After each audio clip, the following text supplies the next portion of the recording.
Welcome to Talking Grit, a Detroit Lions podcast. Powered by the Monroe County Reporters. Here are your hosts, Jason Harwood and Jacob Litton. Welcome back to another episode of Talking Grit. Jacob, how you feeling, man? I feel great. I've been looking forward to this one, man. I know. This is I've been really looking forward to this pod. I look forward to all of them, but this one. So after two false starts, we're ready to bring this thing home. We're ready to do our fantasy play draft. I'm going to explain a little bit later what that entails, but first let's introduce our two guests. We have Meko, Scott, and Morgan Cannon here. They're our POD buddies. How you feeling, fellas? Pretty good, man. Glad to be able to be back with you guys, and hopefully having a really fun fantasy draft. I can't say that I've ever done something like this before. Yeah, me neither. I think we've drafted foods and stuff back in the day on POD, like in the off season. But now this is a good one. I got some in mind too that hopefully other people won't think of to make this a easy process. All right. yeah, I like it. So I've seen stuff like this done on, like you guys said, other draft channels or other podcasts. I've seen people draft movies, like the best time travel movies and all this kind of stuff. One thing that's afforded us to be able to do this is the Lions made so many memorable plays this year, either offensively or defensively. So it's thought it'd be fun. 20 plays seemed to like a good number. So that's why I wanted Morgan and Meko both to be on this. Last week we had some scheduling stuff. We had sicknesses get in the way, but we're moving forward and we're going to be able to do this. So how we're going to do this is right before the podcast, we picked randomly the draft order. It's kind of like a fantasy football draft. We did that. We're going to do a snake order 1 through 4 and then 4 through 1. The goal of this is to assemble your best 5 plays out of everyone. So I'm trying to pick 5 better plays than Jacob as a whole. So what is considered a best play? And this is the cool part about this. This is really up to whoever's drafting. What I consider a cool play, maybe Meko has a different idea about that. So we're, it'll be fun. And these are, what you think are cool. There could be a 5-yard game, but it could have been the coolest 5-yard game. Think back in the day with Barry Sanders. He had some of the best 2-yard runs. Not every best play is going to be a trick play or a touchdown. There's just some fun plays out there. So you could have a game-changing play. You could have trick plays, just amazing athletic plays. The only stipulation that I want to come up with is of your 5 plays that you pick, one of them has to be a defensive play. So they can't be just all 5 offensive plays. And then at the end, we're going to debate who's got the best 5. So the draft order is I'm going first. It's totally unbiased, but you guys saw me do it, but Jacob still think I cheated somehow. Rigged. Yeah. Morgan's second, Jacob's third, Meko's last, but Meko gets the benefit because at the end he gets to pick back-to-back plays. So I don't know how you guys did your list, but I actually, went through. My process was I went through and just watched the highlights of every game just to kind of give myself a reminder on these plays, wrote them all down. I ended up having like 40 plays that I really liked throughout the season. Then I just picked my top 20 and rated them. I don't expect everyone to go as crazy as I did, but I know Jacob had like 40 when we talked. He was pretty close. I had 28 plays. I had 28 plays. I did not have 40. Yeah. Morgan's our film buddy, so I know that he's probably got a mind like a steel trap and just remembers all these plays. He didn't even have to write it down. Definitely not like a steel trap. I write everything. I'm actually writing down stuff on sticky notes now, but I'm weird though. So like y'all's sets of criteria is probably not going to be the same. Like Meko knows what kind of stupid plays I'm going to pick because I'm weird. Hey, now that's the fun part of it though. Like everyone gets to pick their own. So Nope. I like it. Yeah. Meko, you better become prepared. You said you didn't do as much studying, but come on, man.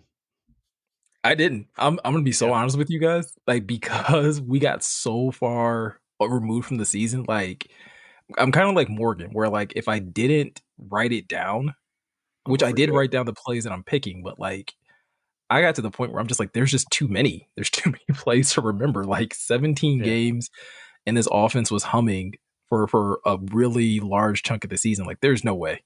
So there's no way. Yep. No, it's just a fun thing to do. So all right, I'm picking first. I'm going as no touchdown on this play. This was the Demo get off me run. That's what I titled it. It's week 4 versus Seattle.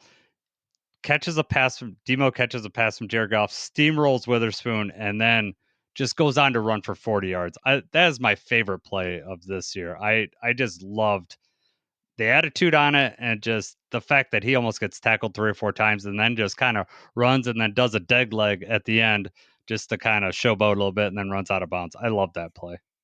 He planted poor Devin Witherspoon too, man. I really like Devin Witherspoon, but he baptized that young man that day. I was like, oh my God. Yeah. Well, Witherspoon got up and credit. tried to chase him back down. Yeah, give him credit. I thought it up. After that, he's like, I've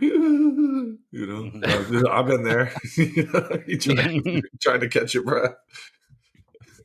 Yeah, he thought he was going to load a boom, but they got reversed. He hit the Uno reverse card on him and just smoked him. You hit an immovable force, my dude. That looks like when they talk about Monty runs like a bowling ball full of knives. Like that's what I look at. I'm like, tackling somebody like that is just terrible. Terrible. Am I up then? You're up, Morgan. You know where I'm going. I'm going the Panay Sewell 1 yard loss heard around the world, where he just sunned like 6 different Bears players. Like, get off me, you little, you know what boy. You know what I mean? So that's where I'm sticking for number 1. That was the Thanksgiving Day game, right? Yeah. Yeah. Was it? Yeah, I think so. We were just goofing. Yeah, but that was hilarious. And like the fact that he like ended the play on his feet, I'm like, these like it literally looked like a bunch of 10-year-olds trying to tackle me right now. You know what I mean? Like that's what it looks like. That was like the Thanksgiving game at home, right? Yes. With your old uncle just shoving all the little kids around playing outside. Yeah, exactly. Get off me. Yep. Yeah. No, that was a good play. Yeah, counted as a sack, right? As a negative, right? A sack, a negative 1 yard. Yep. Still iconic. Yes, just loved it. And like one of the coldest photos from that too. That poor Bears right player. in the guy's face. Yeah, it's just horizontal, just getting laid out, man. But yeah, loved it. All right, so we're going with attitude checks from Morgan. I can already see where we're starting. All right, I like it. Oh yeah. All right, Jacob, you're up, man. What you picking? I guess I'm picking the first touchdown then, right? Yeah.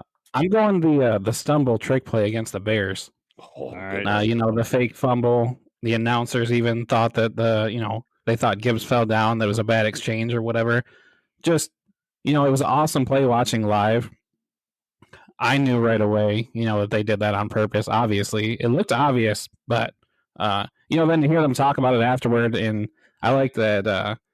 Goff said Ben Johnson asked him, like, could you fumble the ball on purpose and then get it back? Like, no. But that was just awesome.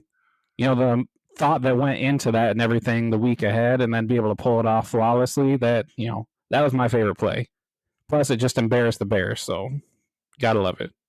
Yeah, I love all the details that came of it, because that point, like Goff being like, no, you crazy fool, like I'm not going to fumble the ball and then try, like this thing's oblonged. Do y'all know how that works? Like, I don't know. That's just funny. And then I also thought it was like, I thought Goff sold it really well. Like, the almost stumble. Jameer did not. But I attribute that to Jameer being so athletic. He doesn't know how to not look athletic. Whereas Goff is like, I can do this. I can fake stumble. You know what I mean?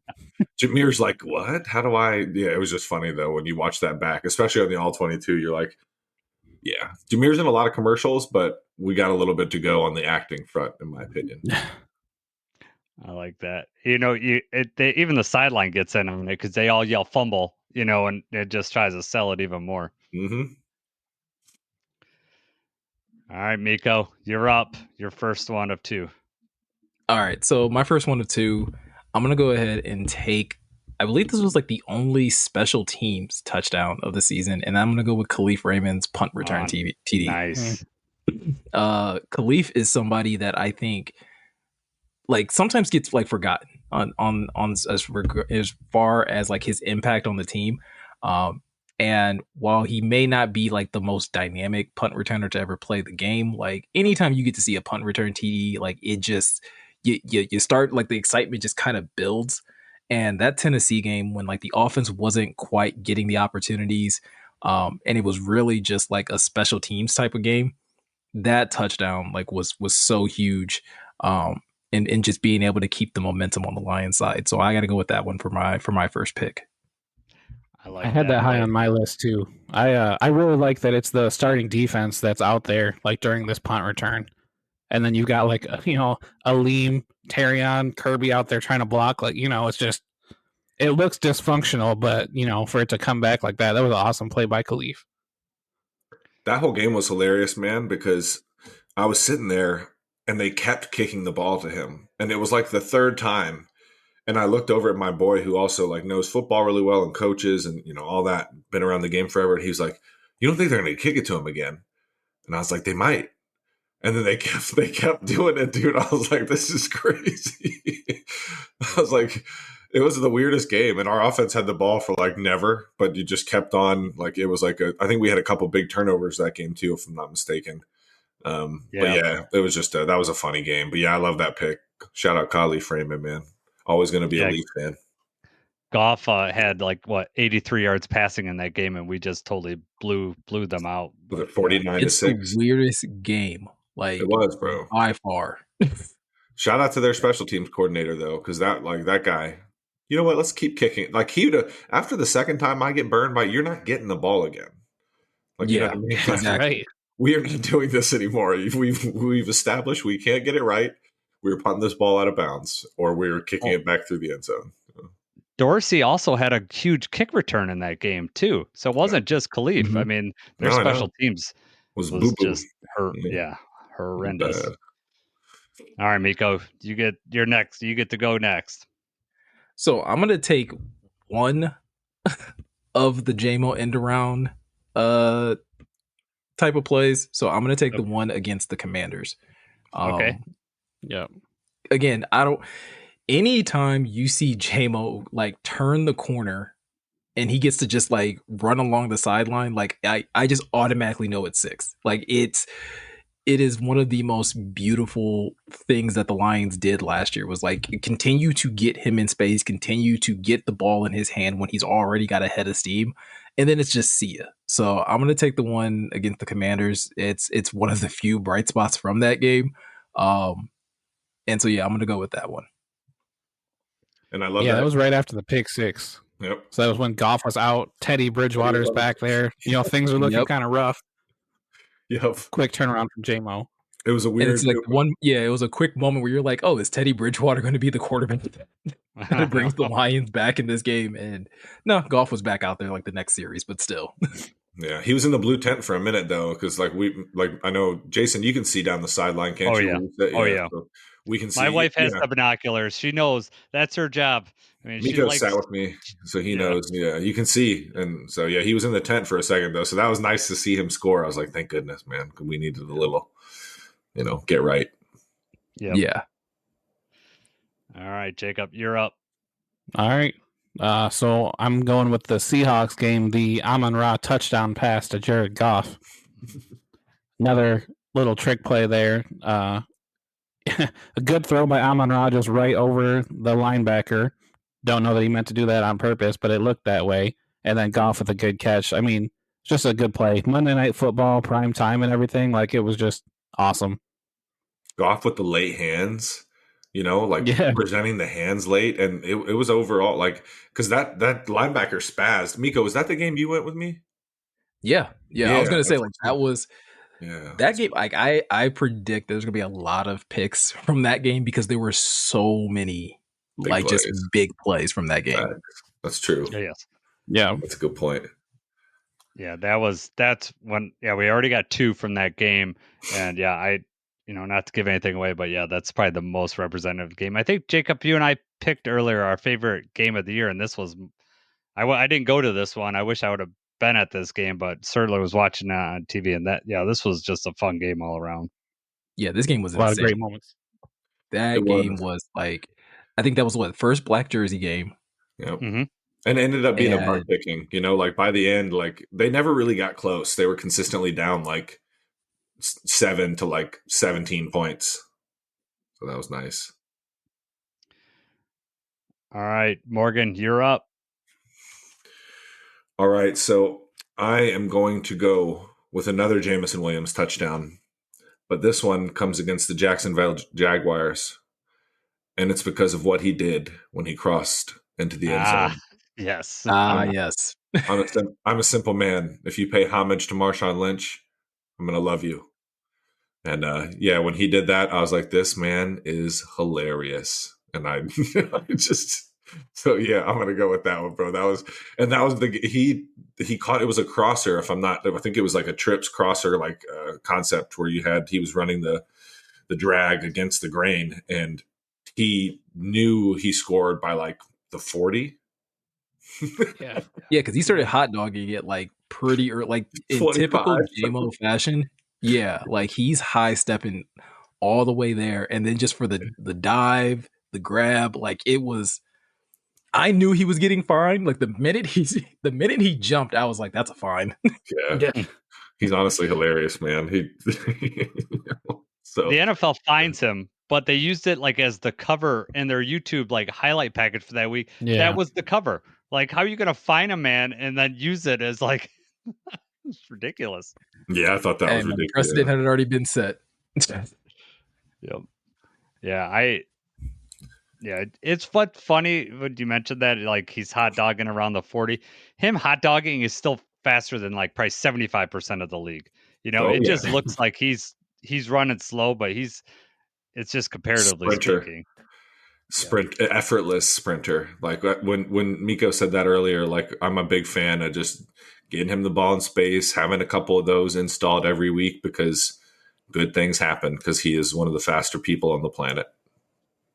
Yeah, I think that was something that we were like specifically begging like the offense to do more of his rookie year. And I want to say like the early parts of year 2 was just like, hey, yeah, like let's stop sending him on go routes. Like you go back and you watch some of the impressive stuff that he did at Alabama. It was a lot of like crossing routes and it was a lot of slants and things like that. And I think that's where JMO's grown the most. And I think like you continue to allow him to do those things and you're just going to continue to see highlight after highlight every time he gets those kind of plays. Yeah, just get the ball in your playmakers' hands and let them make a play. And the thing that's made him even more dangerous is that his hands have improved. JMO's able to make those catches very consistently, and you could trust him over the middle. Because if he doesn't catch those those over the middle, they bounce up and it ends up in a safety's hands. You have to trust that he's going to catch it, and he's definitely grown in that area. That catch he had against Houston where he got hit hard. That looked like it was tough. Yeah. And he said that too on the St. Brown podcast. He's like, that hurt. I was like, I bet it did, baby. That looked like it hurt. Yeah, that was. Yep, I just when I was doing the highlight thing and just checking out, I saw that catch again, and yeah, I mean he catches it, it bounces out, he recatches it, and then just gets plastered. Yeah. Man, tough.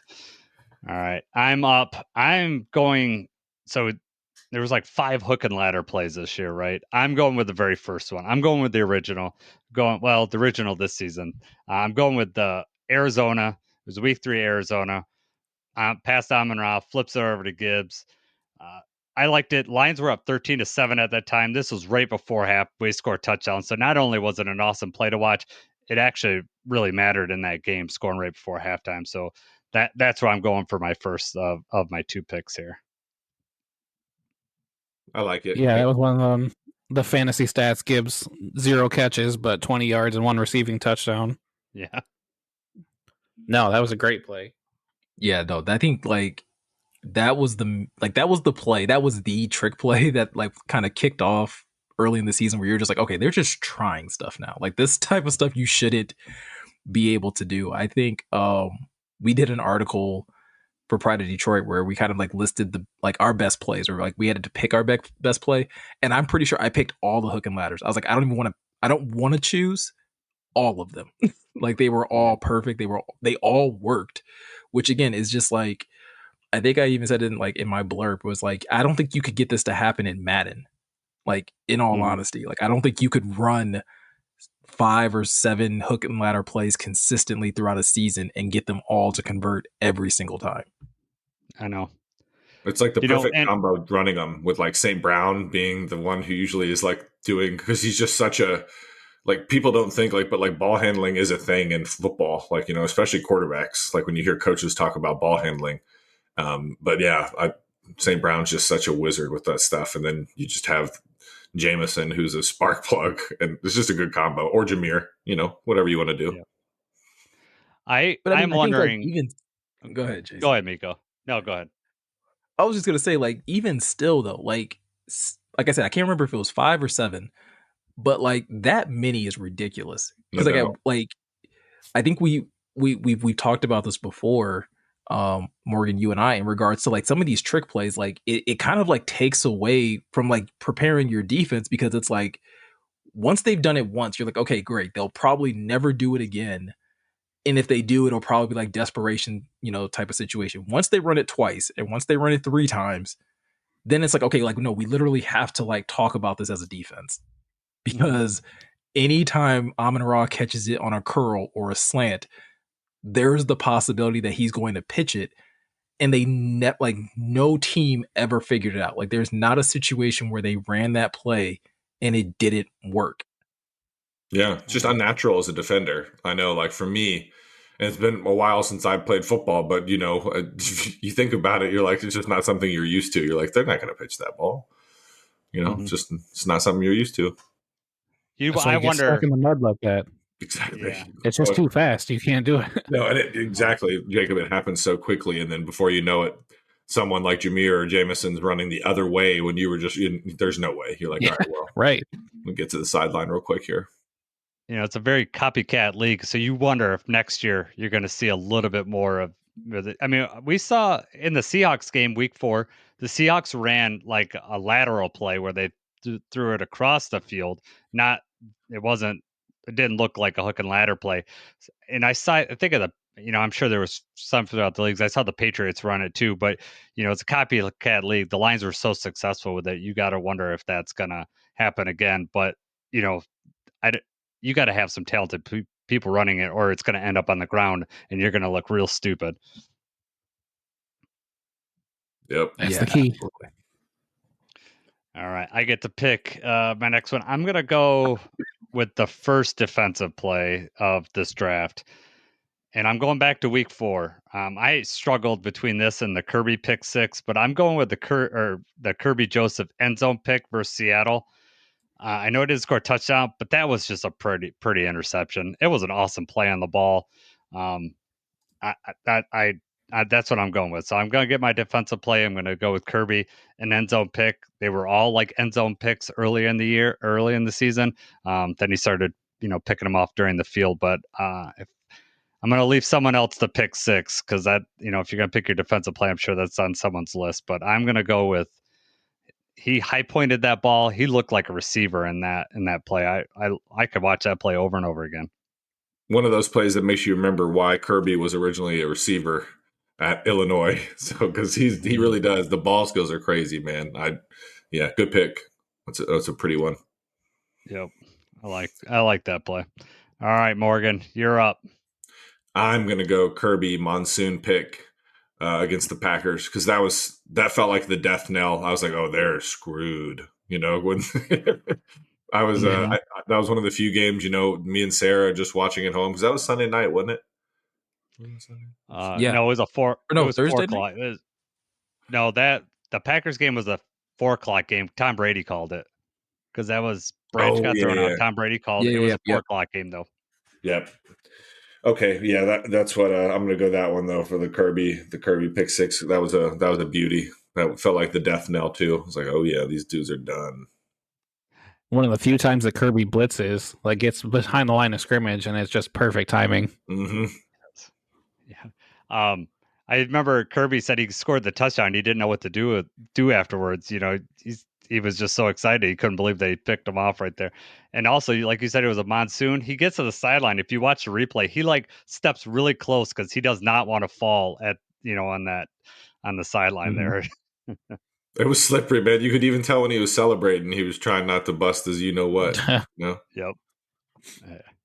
Yeah, and that was a huge, like you said, the Lions were up 10-3 at that point. There was like 43 seconds left in the half. So that was a huge play. That was basically game, man, especially with the crappy, like they didn't do any. I wish more people could go back and watch this game before the defense was just so injured, because they were putting the straps to people, man. Like the Packers didn't score. It was a garbage time touchdown when they finally did score. Like this is one of those games that was not close. This was like a thorough butt whooping in a monsoon. So on the road. Yeah. So well, the golf wasn't going to be able to play outside, right? It was rain. That was the talking point leading up to that game. He was dealing. It looked quite the opposite. He was dealing, man. Yeah, and that was like it was pissing rain. Like I'm looking at this picture of Kirby and like Dan's in the background, and Dan has his like hands in his pockets, and he's like, what you're doing when it's like a cold rain, you're like, I don't want it to get down my neck, That was the AG picture too, right? With his glasses, and it's just like, how is he even seeing anything? He wasn't, bro. As someone who wears glasses, he wasn't seeing diddly. I don't know why he didn't wear his contacts that night. Yeah. He needed windshield wipers on his glasses. That would have been seriously. that drives me crazy. I don't know about you, Meko. Like when my glasses are dirty.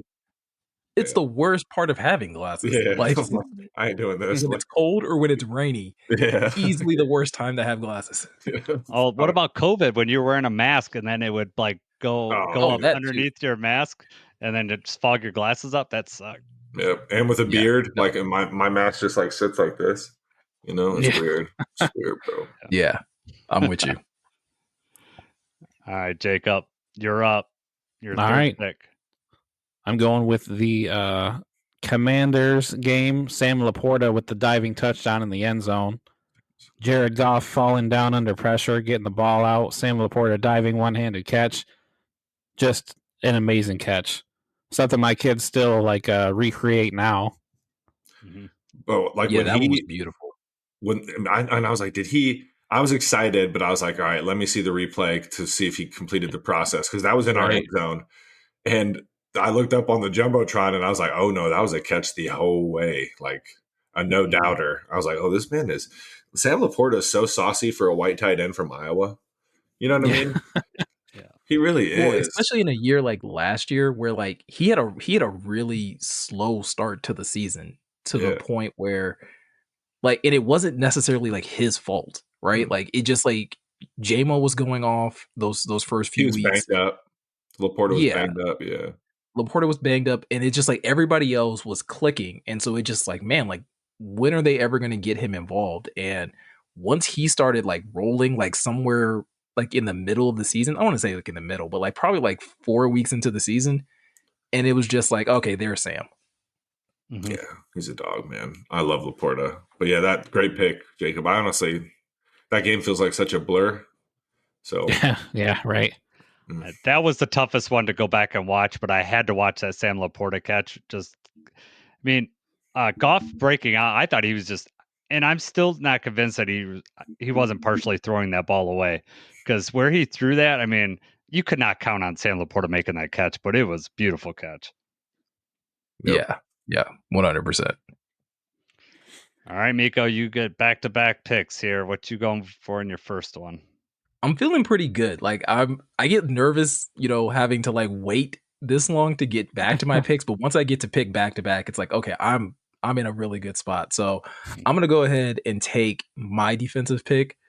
And I had a couple that I actually had to choose from, but I'm actually going to pick the Brian Branch pick in the end zone against Dallas. This was such Meko, dude. I didn't think anybody else was gonna get that. That was my safety net. Oh man, that was such a like.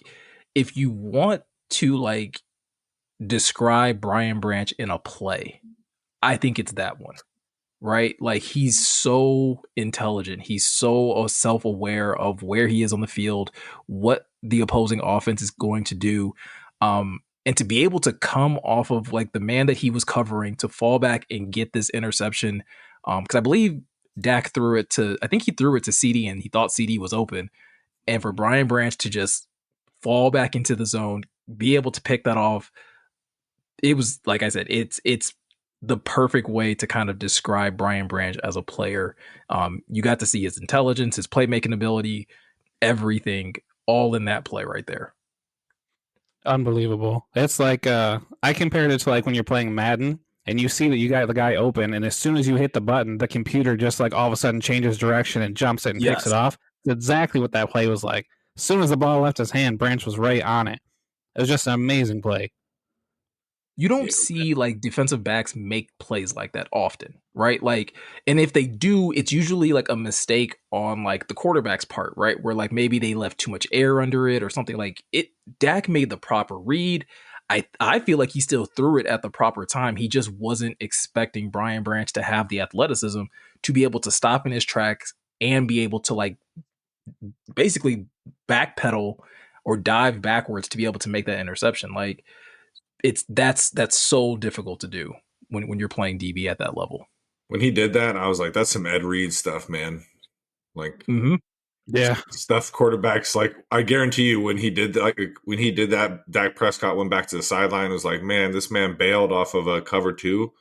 You know, like when he wasn't really, you know what I mean? Like, it's some super duper instinctual stuff and something you really can't be mad about as a quarterback. You're just like, dang, he got me.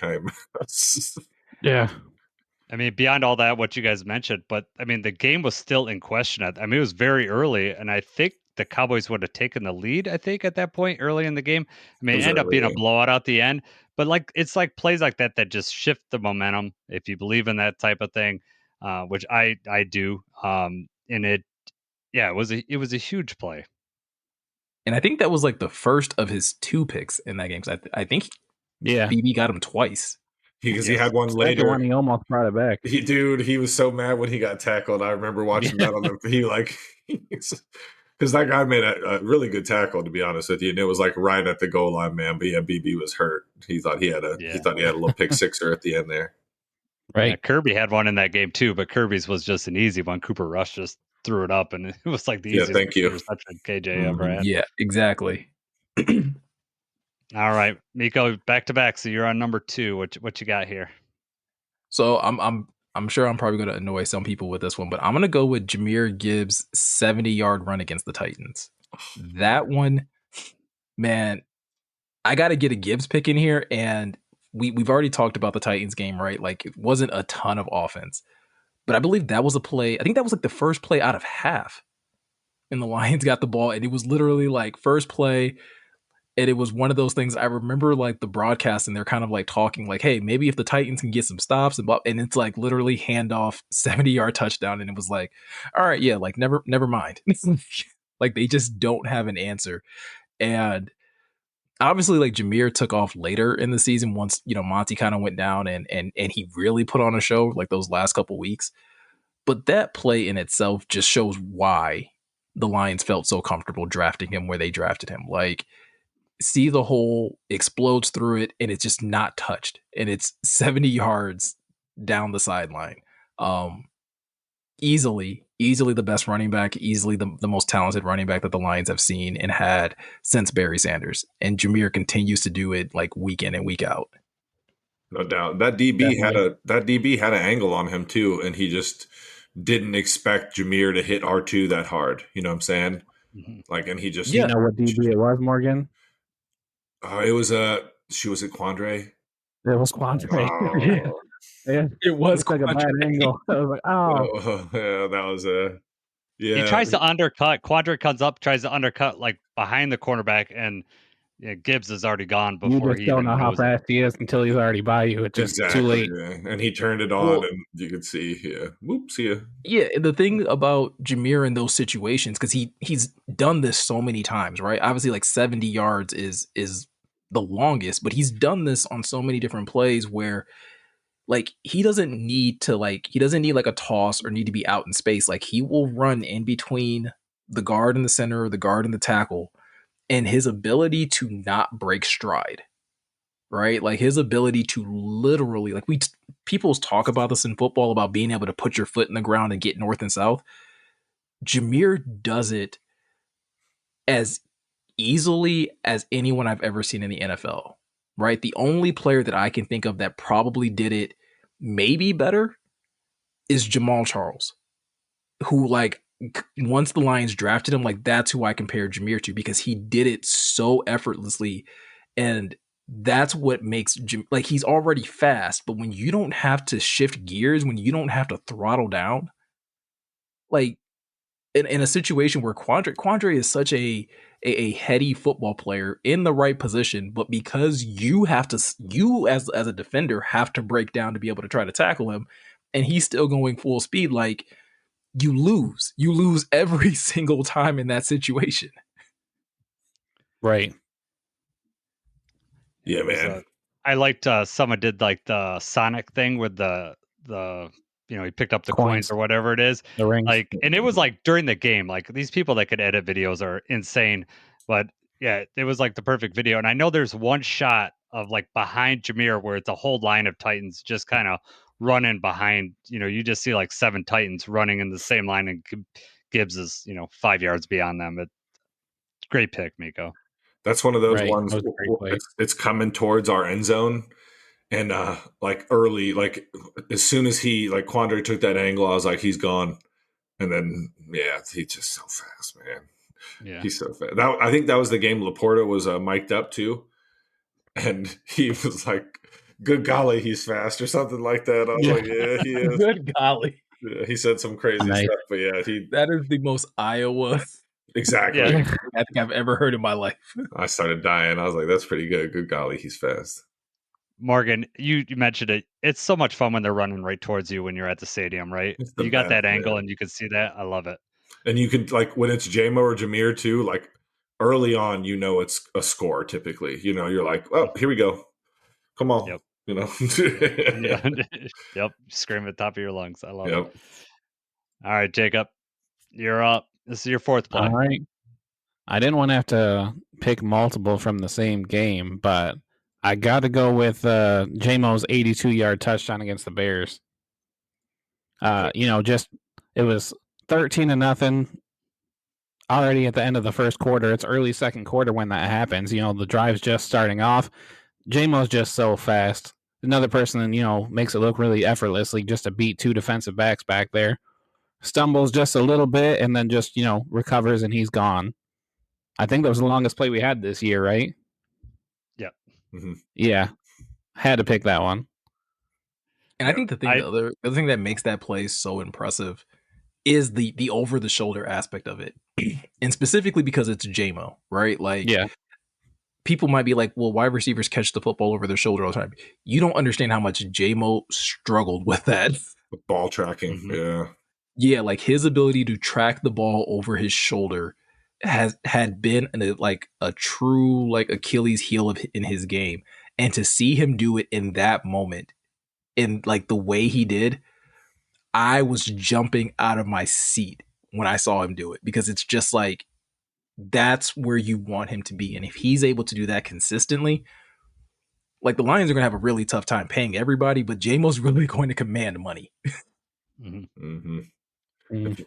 If he has a whole year in 2025, no missing games, no nothing, where he's gonna have to back the Brinks truck. They can't keep 2. It's just gonna see, are you gonna want to have 2 receivers making 30-ish AAV annually?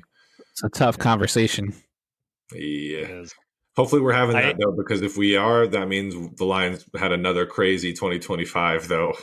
And, right. Maybe won a game in February. You know what another tough conversation to have though, Jacob, is explaining to your fans why you didn't pay this man. Right. No doubt. Yes. That's a really tough conversation to have, because as much as people want to point to his maturity, let the Lions let JMO walk for nothing. Yeah, right. The fan base loves that man. He's always down here in the city. Right. So, that'd be I hear you. That's a good point. Yep. Going back to your play, Meko, one thing you like, this is a play, if you watch Jared Goff, he is like winding up. And with Jared Goff, some quarterbacks can just flick their wrist and throw it like 40, 50 yards. Goff's got to wind up a little bit. So it's going deep. Like, like just the way he's positioned his body, it's going deep. You're like, all right, JMO's got to be out there. And that's one. Watch it back again. I'm like, I love this because I know what's coming up. A little bit spoiler action. that is one of the most like exciting and most terrifying things that happen at the same time. Because when Jared Goff winds up, it's either like, oh, this is going to be so good, or this is going to be so terrible. Like Yeah. there's been plays, I can't remember which game it was, where I think it was it the Texans game where he arm punted, and I was so sure, like I knew who he was throwing it to. I'm like, J-Mo's got to be down there. And when he overshot him, and I was just like, this is the flip side of those plays. You see him wind up, you're like, oh, that's a deep shot to J-Mo, and then you're just like, and he overthrew him. Did the same thing. That in was the right Vikings after we game. got the interception, though, too. That's what made the Texans one more painful. It was like, okay, we got the ball back. Let's see what we can do. Chucks it deep. Yep. Pick. Yeah. Yeah, and like I said, he did a week 17 versus the Vikings from his own end zone. Like he chucked it up and, yeah. All right, Morgan, what attitude play do you got for us this time? So I'm keeping one in my back pocket, but right now I got to get this one off the board because I think other people might get it. But I'm going to get a Jameer pick into at the Vikings 45-yard touchdown when he snatched Cam Bynum's soul from his chest. He got him. Cam Bynum was coming downhill in the alley, and Jameer gave him a little okey doke, put that right leg in the ground. And I think that's the second time he snatched Bynum's soul. He's his father. Jameer is Cam Bynum's father. I was gonna say, like, Cam Bynum hates to see Jameer Gibbs coming. Like he has to hate that man. Like, oh, I'm about to look foolish on tape again. Here we go. Yeah. 2 years in a row, you just start walking to the sideline. Like when if I was Cam Bynum, I'm start walking to the sideline. If he gets past the second level and it's me and him, I'm just gonna turn and walk to the sideline. Like, no, I'm sorry. I'm doing this. No, 100%, man. I've always thought about that. I'm like, what's worse, getting juked or trucked? And people have their preferences. Personally, I'd rather get ran over. Like, I did what I could. You know what I mean? Mm-hmm. At least you made contact instead of just taking your ankles, like snatch you on the ground, watching him run by you. That's gotta just be the worst. That's what I'm saying. Especially the second time. He's like, not again, as he's running away. Yep. Yeah, that was a big touchdown in that game too. So yeah, I wanted to get that one in. Had to get a Jameer pick in there. Well, that game you say is a big touchdown. We were down 10-0, so that was the very first matchup. Vikings were undefeated at this point. We were down 10-0. We had done like a fake punt, and we were 4th and 7. We did a fake punt. Jacob was a huge fan of that call. I remember he just said I would have done that call. No, it was a we didn't agree with that call, but yeah, that was a huge. It got us into that game. It just changed a little bit of the momentum. Yeah, that was when they rattled off like 3 scores in a row, 3 possessions, 3 tuds. So yeah, that was nice. That got us going. Right. All right. I get this is my last. I got 2 picks, right? Yeah. So I'm going week 14 versus the Packers. It's 4th down. Lions were down 10-7 at this point. They throw it to Gibbs on a Texas route. I'm channeling Eric Schlitt on this one because I know that that's what he would have loved. But being 4th down, it just looks so automatic, and I loved it. So, and I don't have a Gibbs play yet. I kind of do the hook and ladder, but I'm going with this one. I really like this play. It was very meaningful in the game, but the play looks so pretty. That's what I'm going to pick for my first one. Didn't they motion Jameer in too? There was like some wrinkle in that Garen. I remember going through this with Meko because there was like some wrinkle in that like guaranteed Goff, like, okay, yep, I got man. And then because he wasn't, I think it was I don't know who was on him for Green Bay, but yeah, that was barbecue chicken, man. Like you can't, because Jameer's so fast.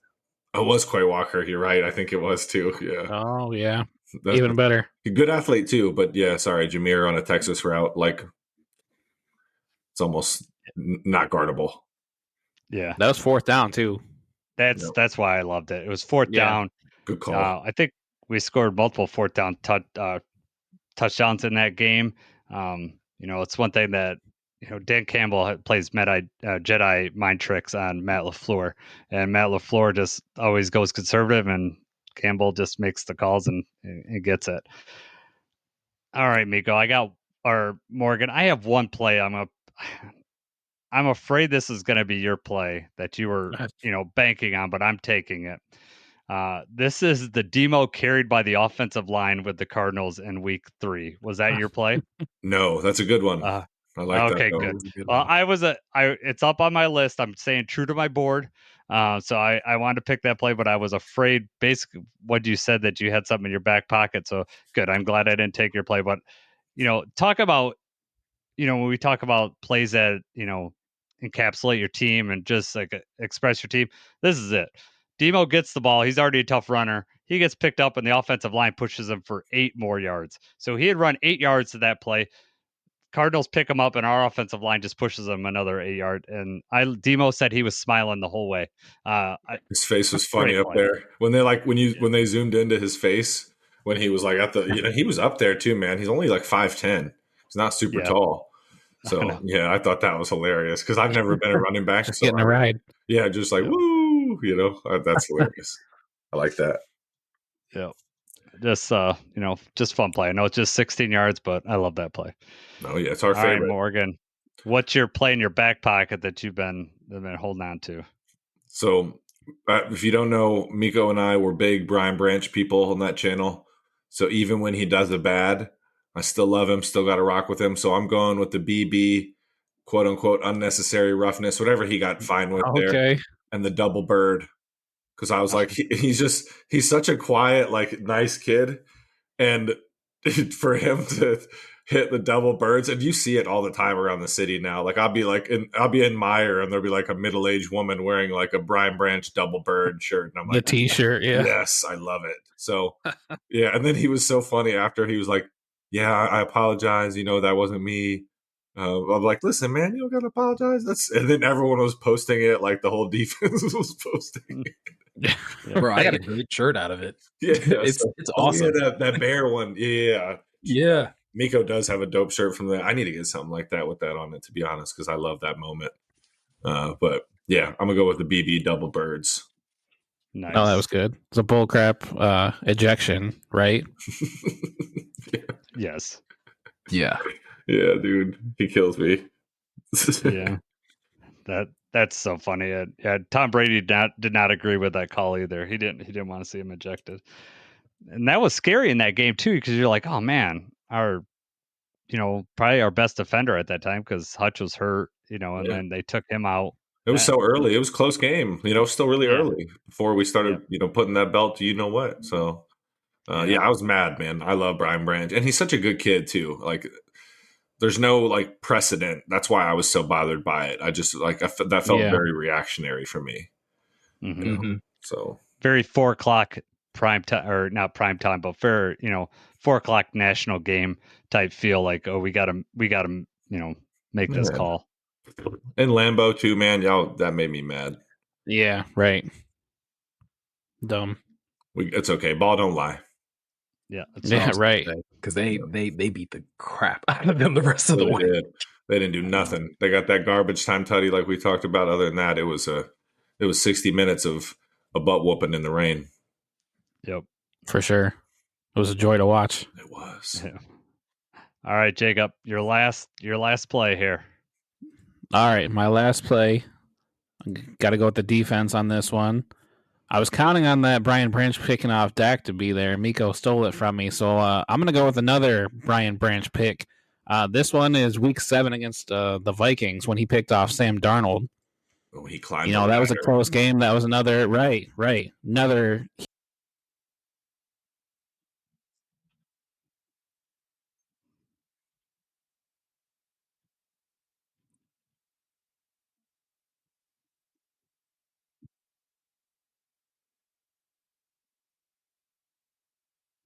Yeah, that was a crazy beautiful play. Interception. That was the other pick I had. So like, of the that was the other play I had where like if someone took the BB Dallas pick, I was like, oh, I'm just gonna go with the Minnesota one. That was so beautiful, and that freeze frame too. Like, I need to get something like that of him signing something, because that was such a cold like picture when he high pointed, because that was the one he high pointed, right? He kind of dives a little bit, like, yeah. I mean, he got it. It wasn't above his head. He was to the side. Yeah. Okay. I think I know what you're talking about. But yeah, that was gosh, I just like watching Brian Branch play football, man. It's just Just a The football cool thing player. about that play was like in the flat, Aaron Jones was that gonna get an automatic first down if he'd have thrown it, and he tries to throw it, and Brian Branch just ate his lunch. It was great. All right, Meko, round us out. Last play. What you picking? Man, this is actually really tough because I have 3 plays that I really like, and I don't know which one is going to give me like the win here. But I'm gonna risk it. This play technically didn't count. It got called back due to penalty, but it was the hook and ladder to Panay. Yeah. Where he ran it, and I think it technically he would have scored, but I think it got called back due to penalty. It did. You're a man of culture for that pick. Beautiful pick. Right. That play, like that play right there, just showed Panay is the greatest tackle in football. Like I don't care. Yep. No other tackle is doing that. A hook and ladder to your right tackle, like nobody's doing that. I remember that was that moment Ben Johnson kind of went viral because they called that penalty and he was looking at the ref like, Yeah. I can't even remember what the penalty was. Was it like illegal man illegal downfield? man downfield, right? Mm-hmm. Yeah.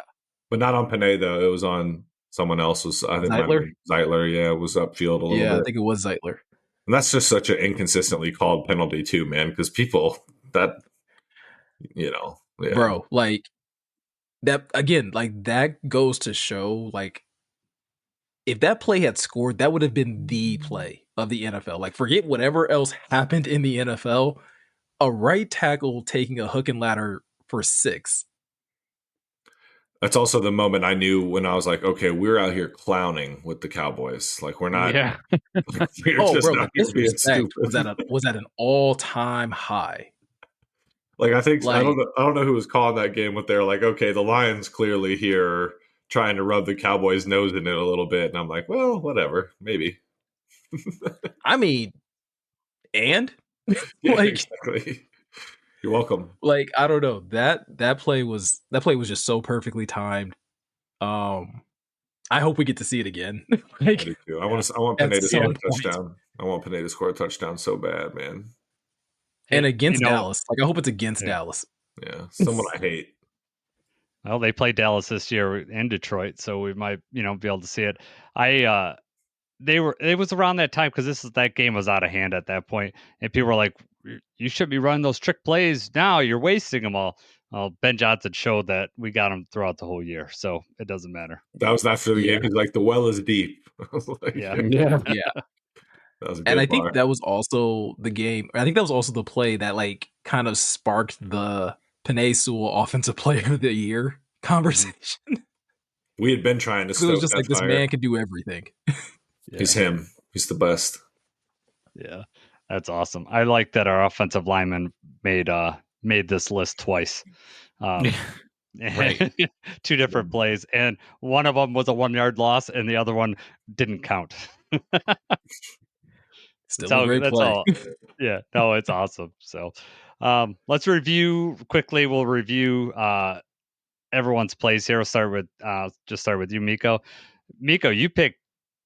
You're just like me. You picked 4 of your plays came from 2 games. So you had 2 from week 8 and 2 from week 6. So you had the Titans Khalif Raymond return touchdown, the divisional playoff, the JMO end around. Then you did the Brian Branch interception. Week 8 was Jameer Gibbs 70-yard touch, and then your last one was the play we just discussed, the Panay Sewell hook and ladder play. Jacob, your first pick was Stumble Bum. Then you went back. You went to Seattle week 4, the Goff TD reception. What was the name of that play? I can't remember what they named that. I forget. It did have a name. Yeah, I can't remember what it was. But your first 2 plays had names, Jacob. So right. So someone that picked that play, you should probably know the name. But here, I should, right? Yeah, exactly. Your third pick was the divisional playoffs, the Sam Laporta. And then you went week 16, the JMO 82 Alcatraz. Yeah, Alcatraz. Google there you says go. Alcatraz. Yep, there you go. All right, good. You came through. All right. And week 7, you went with the Brian Branch. And Morgan went with Panay Sewell, called the sack run, -1 yard, but the stiff arm around the world. 64-yard JMO, week 11. Week 9, you went with Kirby Joseph, the pick 6. Week 7, that Gibbs 45-yard run. That up to that point, that was his longest run of his career. He later got the 70-yarder, but it's such a pretty run. And then, in true self, Morgan goes with an attitude pick for his 5th pick, double birds. I need to learn Brian Branch's middle name. Like Brian blank Branch, you know what I'm saying? Yeah. But go ahead. You got list yours? Yeah, mine are. I picked 4 plays from two games. So just like Meko, but week 4, I started off with the Demo get off me run. That seems like a play you would have picked there, Morgan. Maybe I stole it from you. Week 3 is the hook. Yeah, first hook and ladder. Week 4 is the Kirby Joseph end zone pick. Week 14, Texas route, Gibbs touchdown versus Packers. And then the last pick that I picked was the Demo getting carried by his offensive line. So this was a fun way of just revisiting this list. I think let's start out with Meko. You kind of mentioned it. There were some plays that, you wanted to pick. What were those 2 plays that kind of were the honorable mentions? Yeah, my 2 honorable mentions that I had that I was kind of choosing between at near the end. One of them was the David Montgomery touchdown pass to Laporta. Yeah. Which again, I really wanted to kind of get a Demo and a Laporta pick in there, but just I couldn't ignore Penei Sewell. I just couldn't do it. And then the second pick I had was the flea flicker in the Dallas game, also to Laporta as well. Mm-hmm. Yeah, that was a nice play. Beautiful. Right. Morgan, did you have any almost miss plays that you wanted to talk about? The last play, like the game winner in overtime against the Rams for Demo, like when we ran the ball 8 times in a row, I thought that was amazing. And then the Kirby pick against the Rams too was also huge. That took points off the board, and that was a tight game. And he baited Stafford into that too. That was another incredible catch. Kirby, man, this team's so talented. Right. Mm-hmm. Is it September yet? It's March 24th. I know, right? Yeah. February 24th. Yeah, I know. Good Lord. It's okay. At least we got some free agency stuff coming up. We'll have a little bit of new stuff to talk about. Exactly. You got any close plays, Jacob, that were on your list? Yeah. Nobody chose the hook and ladder to JMO in the 49ers game. I had that one pretty high on there. That was a good play. But then Amon-Ra scored a touchdown against the Packers. It was a 4th and goal. It's a nice throw by Goff, a nice catch. That was a good play. He did the headstand after that, right? That was the headstand. Yeah, right. Mm-hmm. Yep. And then the other 2 I have, Dan Skipper's touchdown. Shouts out to the lineman, actually getting it done. Yep. And then JMO hurdle against the Bears. Oh, yeah. That one where he cleared that guy. Right. Hilarious. If he wouldn't have clipped his ankle, like the defender wouldn't have clipped his ankle, he'd have kept running, and that would have been an all-time play. No doubt. Awesome. No doubt. Scoring my on that son, one.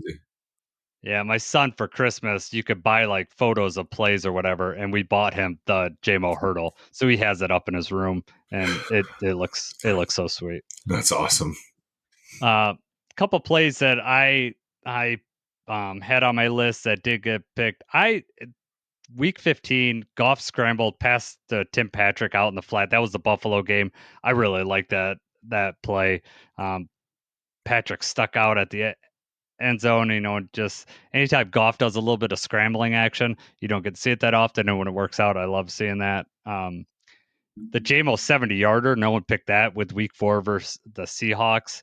And that was another one where he looked, he's gone. And what I really liked that, what I remember is Calvin Johnson got the pride of, gotten the honor, whatever they call it, the Ring of Honor. Ring of Honor, yeah. And JMO went up and got a penalty on it, but spiked through the field goal post just like Calvin Johnson did. So I really like that one. So, there was other plays throughout the season. That's how deep the well was. There was so many plays that we could have picked, but I don't know if we could pick a winner with this list. I don't know if we, could do that. Is there I think we can all agree with Jason's 4th place. Let's, I was going to say, unfortunately, Jason, I do think you probably came in last. Yeah, that's fine. Thank you, Meko. Put it on social That's media. fine. Put it on social media this week and let people vote on it. Yeah, we'll do Right. it. I'll put you guys can Twitter, put it out Reddit. there.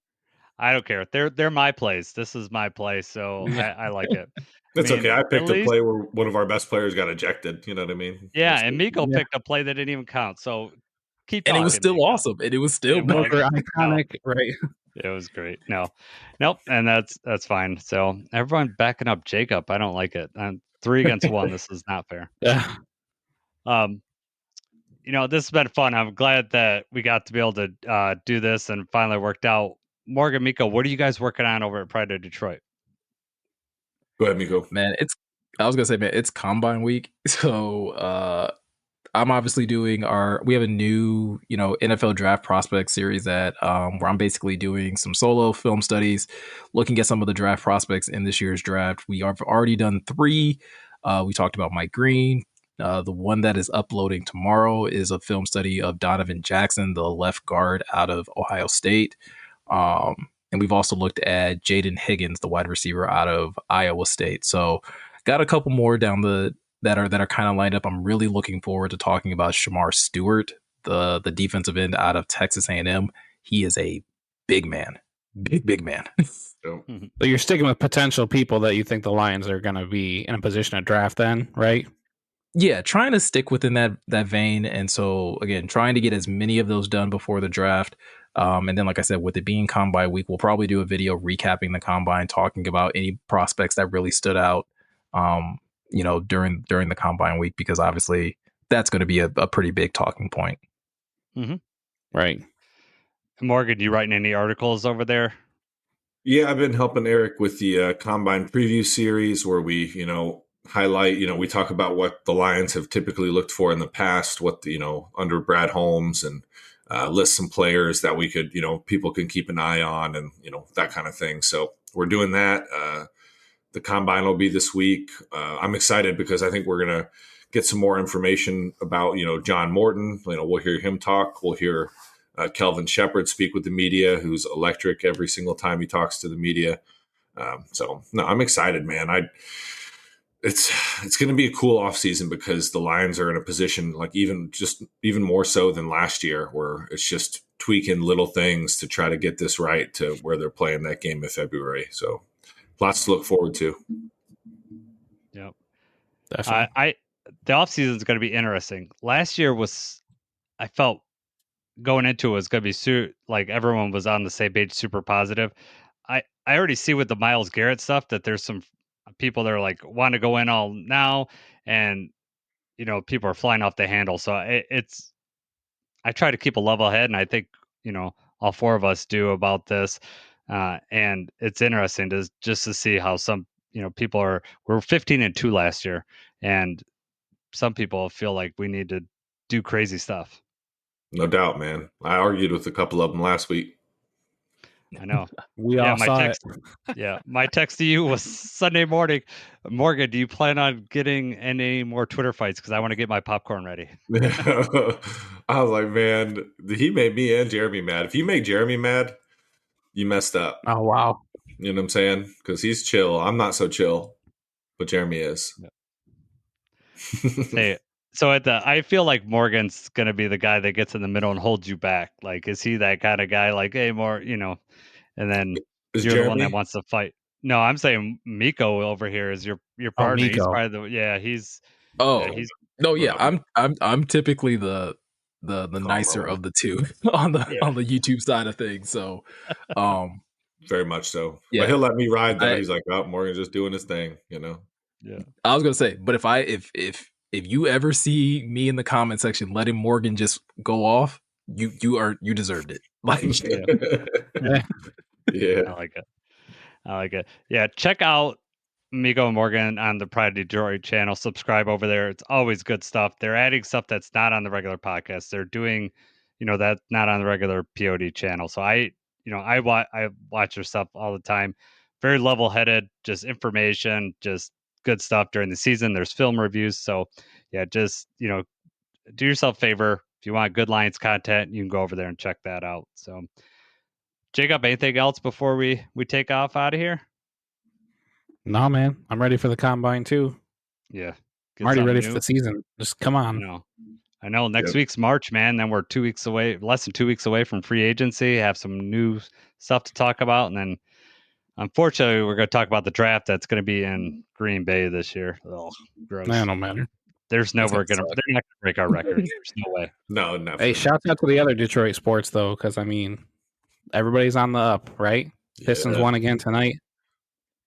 Is that 7 in a Did row? they win? They They win did. again? Yep. Let's They go. pulled away there at the end. I think they ended up winning by like 10. Nice. Good Yeah. win.